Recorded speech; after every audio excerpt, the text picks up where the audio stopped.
الحمد لله رب العالمين والعاقبة للمتقين والصلاة والسلام على نبيه الكريم أما بعد فأعوذ بالله من الشيطان الرجيم بسم الله الرحمن الرحيم ولوطا إذ قال لقومه أتأتون الفاحشة ما سبقكم بها من أحد من العالمين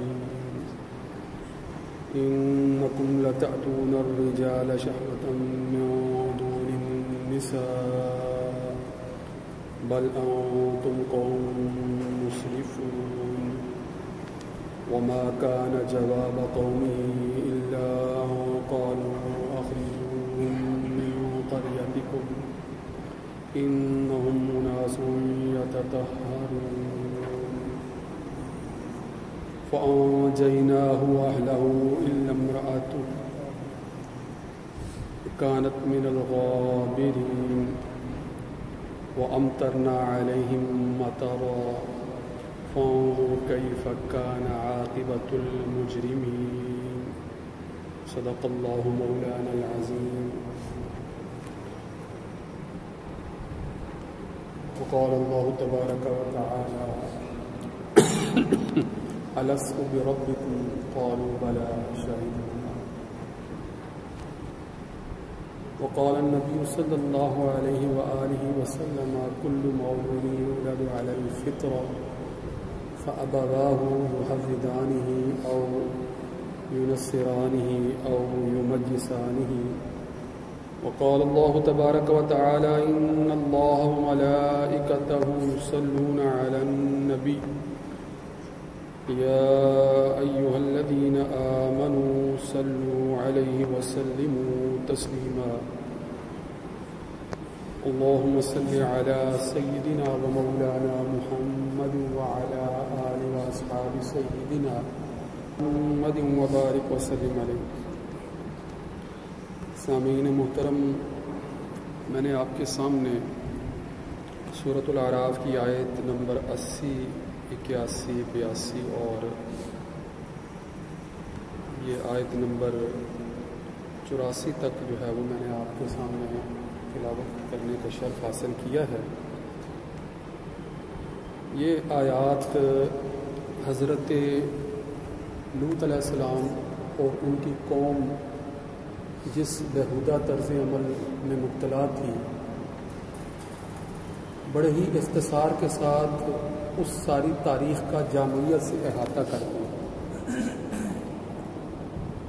اس سے پہلے کہ ان آیات کی وضاحت میں اپنا معافی ضمیر بیان کروں، میں آپ کے سامنے بنیادی مسائل اس وقت ہمیں درپیش ہیں، میں اشارتاً ان کا ذکر آپ کے سامنے کر دیتا ہوں تاکہ اس وقت جو موجودہ ملکی حالات یا دنیا کے حالات جو ہیں ان میں جو اخلاقی بے راروی عروج پر ہے، اس اخلاقی بے راروی کا نتیجہ کیا ہوگا اور ہمارا بحیثیت مسلمان طرز عمل کیسا ہونا چاہیے، اس کی وضاحت کی جائے گی انشاءاللہ. کوشش کریں گے آج بھی کچھ باتیں کریں اس ضمن میں،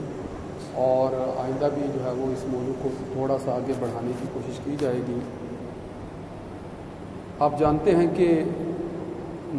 موجودہ ملکی صورتحال بہت سے بحرانوں سے دوچار ہے. بحران ہیں، بہت زیادہ بحران ہیں. سیاسی بحران ہے، معاشی بحران ہے، سماجی معاشرتی، یا آپ آسان الفاظ میں کہہ لیں کہ انتہائی اخلاقی بحران جو ہے وہ نظر آ رہے ہیں. مثلا سیاسی بحران تو آپ کے سامنے ہے کہ ملک میں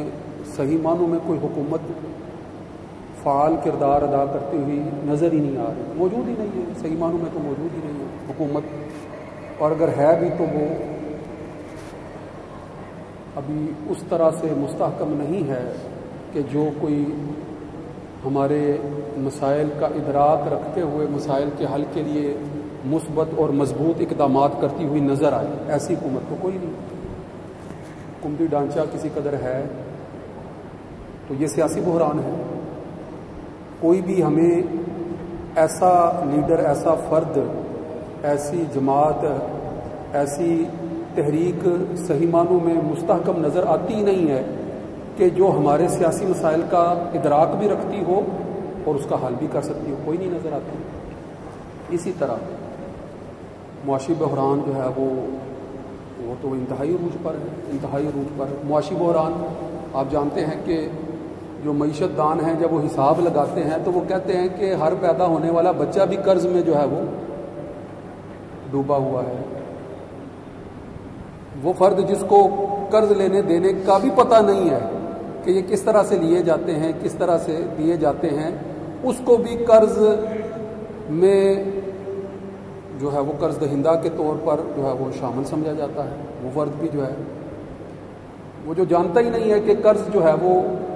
ہوتا کیا ہے،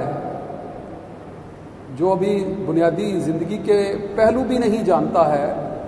اس کے متعلق بھی جو ہے وہ یہ اسٹیٹمنٹ، یہ جو ہے وہ الفاظ مہر تصدیق کے طور پر جو ہے وہ اس کے نام لگا دیے جاتے ہیں کہ اس کا بھی جو ہے وہ بال بال قرض میں ڈوبا ہوا، ایسے ہی ہے۔ لہذا ملک کے اندر جس بڑے پیمانے پر سودی نظام رائج ہے، جس بڑے پیمانے پر ملک کے اندر کاروباری استحصالی طبقے جو ہیں وہ براجمان ہیں، ملٹی نیشنل کمپنیاں کس طرح سے جو ہے ملک کا زر مبادلہ نچوڑ کر آپ کے ملک سے لے جاتی ہیں، یہ ساری باتیں من حیث المجموع ہمارے معاشی بحران کی طرف اشارہ کرتی ہیں۔ ہمارا اکنامک کرائسس جو ہے، معاشی بحران، کہ ملک جو ہے وہ قرضے میں ڈوبا ہوا ہے، اور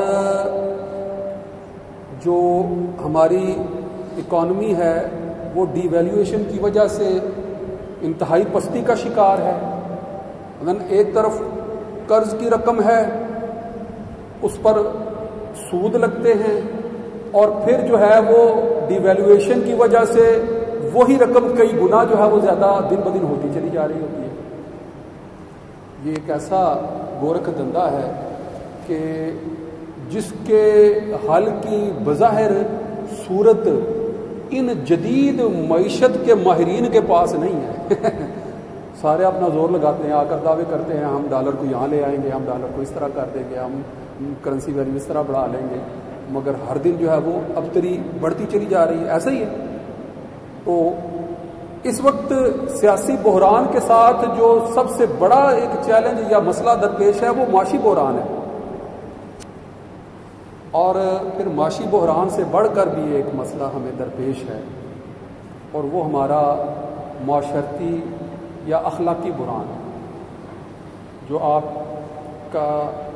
کریکٹر ہے، آپ کا جو کردار ہے، آپ کی جو اخلاقیات ہیں، وہ چاہے انفرادی سطح پر ہوں یا اجتماعی ملکی یا قومی سطح پر ہوں، دونوں سطح پر بات ہو رہی ہے، انفرادی سطح پر بھی، ملکی اور قومی سطح پر بھی، اجتماعی سطح پر۔ اخلاقی بحران کا بھی جو ہے وہ کہہ لیں کہ عجیب ہی حال ہے، جیسے کہتے ہیں اخلاقیات کا جنازہ نکلا ہوا ہے، ایسی صورتحال ہے۔ ہم مسلمان ہیں اور اسلام ہمارا مذہب ہے، دین ہے، اور بڑے ہی واضح اور مستند اور بڑے ہی جو ہے وہ سیدھے سیدھے اصول اور عقائد ہیں جن پر ہم یقین رکھتے ہیں۔ توحید، رسالت، آخرت جیسی عمدہ تعلیمات ہمارے پاس موجود ہیں۔ ہم جہاں بنیادی عقائد کی بات کرتے ہیں وہاں ساتھ ہی جو ہے وہ بنیادی مذہبی ضرورت کو بھی پیش نظر رکھتے ہیں کہ انسان جو اس دنیا میں بھیجا گیا ہے وہ بغیر مذہب کے زندگی گزارنا اس کے لیے ممکن نہیں ہے۔ اس کی بنیادی ضرورت ہے، جس طرح کھانا پینا، اوڑھنا، لباس، چھت، یہ ساری انسان کی بنیادی ضرورتیں ہیں، اسی طرح روحانی بنیادی ضروریات میں اولین ضرورت انسان کی مذہب ہے کہ اس کا کوئی نہ کوئی عقیدہ ہو، کوئی نہ کوئی نظریہ ہو، کوئی نہ کوئی خیال ہو، کوئی نہ کوئی ایسا پہلو کہ جس کو وہ نصب العین بنا کر زندگی گزار رہا ہو۔ بات سمجھ لیں؟ تو بنیادی ضرورت ہے ہماری مذہب، اور یہ ان لوگوں کی بھی بنیادی ضرورت ہے، یاد رکھیے گا، کہ جو مذہب کا انکار کرتے ہیں، یہ ان لوگوں کی بھی بنیادی ضرورت ہے اور دلچسپ پہلو ہے۔ اور اس بات کی وضاحت میں جو ہے وہ اصولی طور پر آسان انداز میں اس طرح سے کیا کرتا ہوں کہ جو کہتا ہے کہ میرا کوئی مذہب نہیں ہے، جو اپنے آپ کو لادین کہتا ہے، جو آپ اپنے آپ کو جو ہے وہ لا مذہب لادین کہتا ہے، کسی مذہب کا پیروکار ہونے کا انکار کرتا ہے، تو وہ جس نظریے اور جس عقیدے اور جس بیان پر، جس بیانیے پر کھڑا ہے، وہ بیانیہ یہی ہے کہ وہ کسی مذہب کو اختیار نہیں کرے گا، تو یہی تو اس کا مذہب ہے، یہی تو اس کا طریقہ ہے، یہی تو راستہ ہے جس پر وہ چل رہا ہے۔ مذہب اس راستے کو کہتے ہیں نا جس پر کوئی فرد چلتا ہے۔ تو جو فرد یہ کہہ رہا ہے، غور کریں نا اس بات پر، کہ اس کا کوئی مذہب نہیں ہے، اس کا کوئی دین نہیں ہے، وہ لا مذہب اپنے آپ کو سیکولر کہہ رہا ہے، تو سیکولرزم مستقل ایک نظریہ ہے جس کو اگر وہ عقیدے کا درجہ چاہے نہ بھی دے، مگر اپنی زندگی کے نظریے کے طور پر تو اس کو اختیار کیے ہوئے ہے اور اس پر جو ہے وہ عمل پیرا تو ہے نا۔ تو جس رستے پر کوئی چل رہا ہے وہی اس کا مذہب ہے، وہی اس کا مذہب ہے۔ تو لا مذہبیت، لا دینیت کو اس نے اختیار کیا ہوا ہے کیونکہ کسی نہ کسی طریقہ کار کے مطابق زندگی تو گزارنی ہے، لہذا لا مذہب کہنے کے باوجود آپ ان کو مذہبی اعمال سے دور نہیں کر سکتے، وہ اپنی بنیادی ضرورت لا مذہبیت کے نظریے سے پوری کر رہا ہے۔ اچھا، اگر آپ کو یہ بات سمجھ آتی ہے تو اب غور کریں کہ مذہب انسان کی بنیادی ضرورت ہونے کے باوجود انسان بعض اوقات غلط فہمی میں مبتلا ہو جاتا ہے اور حقیقت سے دور ہو جاتا ہے۔ حقیقت سے دور ہونے کا مطلب کیا ہے کہ حق مذہب پہچاننے کی صلاحیت کھو بیٹھتا ہے۔ حق بات کو پہچاننے کے لیے جو تگ و دو، جو محنت، جو مشقت کرنی پڑتی ہے، اس سے کنارہ کشی اختیار کرتے ہوئے حقیقت سے دور جا پڑتا ہے۔ اور مذاہب دنیا کے اندر بے شمار ہیں، متعدد ہیں، جس طرح بے شمار عقائد اور نظریات ہیں، تو ہم کہہ سکتے ہیں مذاہب بھی جو ہے وہ ان کی تعداد جو ہے وہ بے شمار ہے، مگر جو ہے معلوم مذاہب جو ہیں وہ گنتی کے ہی ہیں کہ جن پر جو ہے وہ پوری دنیا کے انسان کسی نہ کسی شکل میں عمل کر رہے ہیں۔ وہ جو ہے وہ الہامی مذاہب ہوں یا غیر الہامی مذاہب ہوں، وہ مذاہب ہوں کہ جن کی بنیاد وحی پر ہے، یا وہ مذاہب ہوں جو انسانی عقل یا غور و فکر یا فہم یا خواہش یا ڈر یا خوف کا نتیجہ ہیں، جیسے بھی مذاہب ہوں، کسی نہ کسی طرح کا مذہب کوئی نہ کوئی فرد جب اختیار کیے ہوتا ہے تو وہ چاہ رہا ہوتا ہے کہ اس کو اس مذہب میں جس طریقے کو اس نے اپنا لیا ہے اس کے اختیار کرنے میں اس کو جو ہے وہ آزاد رکھا جائے، اس کو اس کے اپنے نظریے سے دور ہٹانے کی کوشش نہ کی جائے۔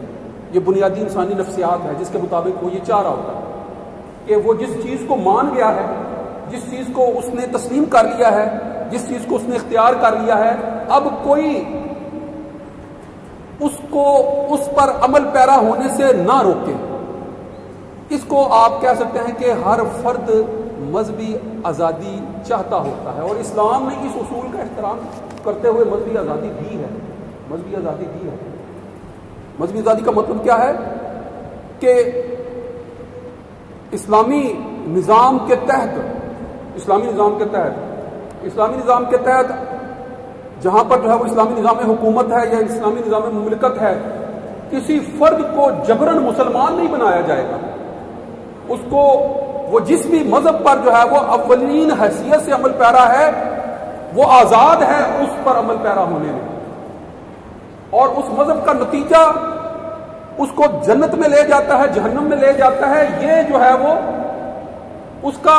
اور اس کے حالت کا معاملہ ہے۔ اس میں دوسرا فرد جو ہے وہ مداخلت نہیں کر سکتا ہے۔ ہاں، اس کے سامنے دلائل رکھے جائیں گے،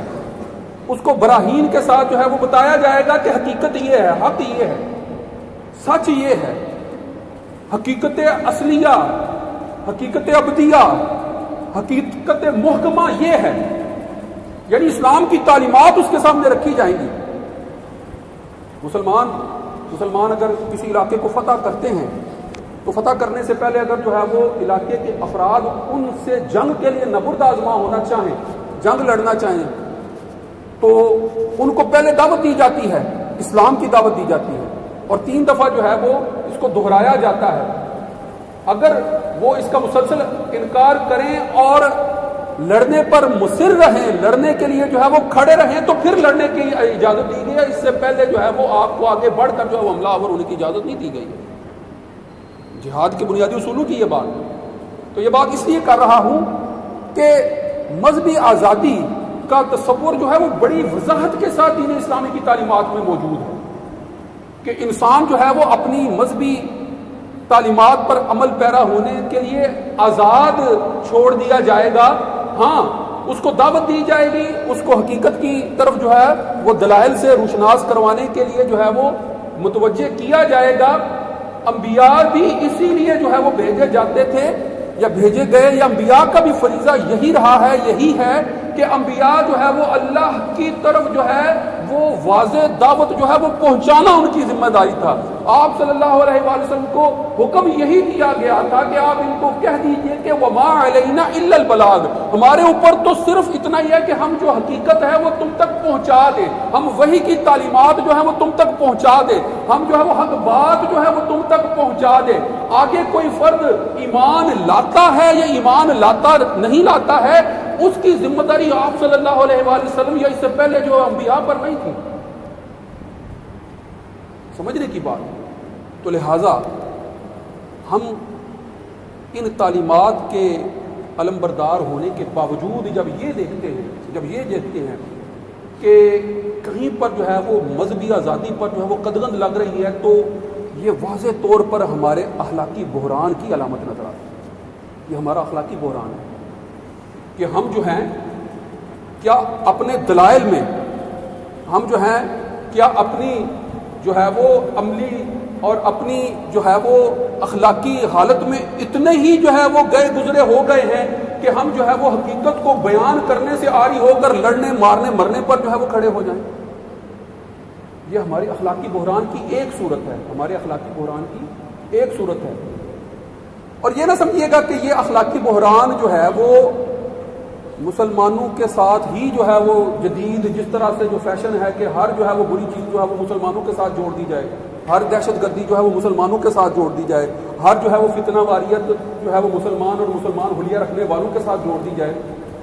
یہ بہت بڑا مغالطہ ہے فی زمانہ دنیا کا۔ کیا ہم نہیں دیکھتے ہیں پوری دنیا میں، کیا ان کے کانوں پر جو ہے وہ جور تک رینگتی ہے جب وہ قرآن کی بے حرمتی کرنے والے افراد کو جو ہے وہ تحفظ فراہم کر رہے ہوتے ہیں اور ان کو جو ہے وہ ایسی بد اخلاقی پر روک نہیں رہے ہوتے، یا پھر جو ہے وہ انسانیت کا قتل عام جو ہے وہ ہندو معاشرت کے اندر کیا جا رہا ہوتا ہے، اور ہندو جو ہیں وہ بڑے پیمانے پر جو ہے وہ لوگوں کو صرف جو ہے وہ مذہبی انتہا پسندی کا نشانہ بنا رہے ہوتے ہیں، تو وہ سارے حقوق کے علمبردار جو ہیں اس وقت کیوں خاموش ہو جاتے ہیں؟ کیا مذہبی آزادی کا تصور جو ہے، جو تقریباً جو ہے وہ پوری دنیا میں بین الاقوامی قوانین کا جو ہے وہ بنیادی جز ہے اور ہر جگہ جو ہے وہ اس کو تسلیم کیا جاتا ہے، جب اس بنیادی جز کو جو ہے وہ غیر مسلم کے حق میں تسلیم کیا جا رہا ہے، تو پھر مسلمانوں کے حق میں اس کو کیوں تسلیم نہیں کیا جاتا؟ اس سے قطع نظر میں یہ بات نہیں کر رہا ہوں کہ مسلمان ہیں اور مسلمانوں کے علاقے ہیں تو غیر مسلموں کو تحفظ حاصل نہیں ہوگا، غیر مسلموں کو پورا تحفظ دیا جائے گا۔ ہمارے جو بنیادی مذہبی اصول جو ہیں وہ ہمیں اس بات کی قطعی اجازت نہیں دیتے کہ ہم جو ہیں وہ کسی بھی غیر مسلم کو مذہبی آزادی کے ساتھ جو ہے وہ زندگی گزارنے میں رکاوٹ کرے، کبھی بھی اجازت نہیں دیتے۔ تو یہ تو ابھی ایک مثال جو موجودہ جو ہے وہ حالات ہیں اس تناظر میں، پھر بارہا اور بھی بہت سی مثالیں ہیں۔ کیا پوری دنیا جو ہے وہ اخلاقی ابتری اور اخلاقی بحران میں جیسے ایسے نہیں لگتا کہ مل کر جو ہے وہ لگ گئی ہے؟ LGBT یا ٹرانسجینڈر کے قوانین کیا ہیں؟ کیا یہ ہمارے اخلاقی پستی یا اخلاقی بحران کی جو ہے وہ اعلیٰ ترین شکل نہیں ہے؟ میں نے آپ کے سامنے جو ہے وہ سورۃ الاعراف کی وہ آیات پڑھی ہے، آیت نمبر 80 سے لے کر 84 تک، کہ جن کے اندر جو ہے وہ حضرت لوط علیہ السلام اور ان کی قوم کے واقعات کا جو ہے وہ اختصار کے ساتھ ذکر ہے اور جامعیت کے ساتھ ذکر ہے، مگر وضاحت کے ساتھ بتا دیا تھا۔ آگے جا کر اس کی مزید بھی تفصیل کروں گا، مگر اشارت ہم سن لیجئے کہ ہمارے اخلاقی بحران جو ہے وہ کس قدر جو ہے وہ آگے بڑھتے چلے جا رہے ہیں۔ تفصیل سے بتا دیا گیا کہ وہ جو ہے وہ ہم جنس پرستی میں مبتلا تھی قوم، اور وہ ہم جنس پرستی میں مبتلا ہونے کی وجہ سے جو ہے وہ نبوت کے علمبردار حضرت لوط علیہ السلام کا انکار کرنے والی تھی،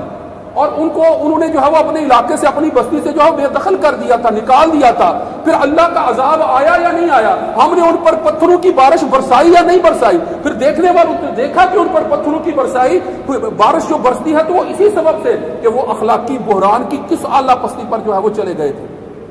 غور تو کریں نا کہ بھائی معاشی بحران ہیں ہمارے، معاشرتی بحران ہمارے، اس سے بڑھ کر جو ہے وہ ہمارے سامنے جو ہے پن پھیلائے کھڑے ہیں۔ اخلاقی بحران جو ہے وہ اس سے بڑھ کر جو ہے وہ ہمارے سامنے پن پھیلائے کھڑے ہیں۔ اگر جو ہے وہ معاشی بحرانوں کی وجہ سے ہم جو ہے وہ روزمرہ کا تھوڑا سا گزروں کا جو ہے مشکل سے کر رہے ہیں تو یہ ایک مشکل مصیبت ہے ہمارے لیے، اس سے انکار نہیں ہے، مگر غور تو کرو کہ یہ تو اخلاقی بحران سیدھا سیدھا اللہ کے عذاب کو دعوت دینے والی بات ہے، جس سے بچنا جو ہے وہ حد ہمارے لیے ہے۔ تو لہٰذا انشاءاللہ آئندہ بھی جو ہے وہ اسی موضوع پر جو ہے وہ گفتگو کریں گے۔ وآخر دعوانا ان الحمد للہ رب العالمین۔ سنتیں ادا کریں۔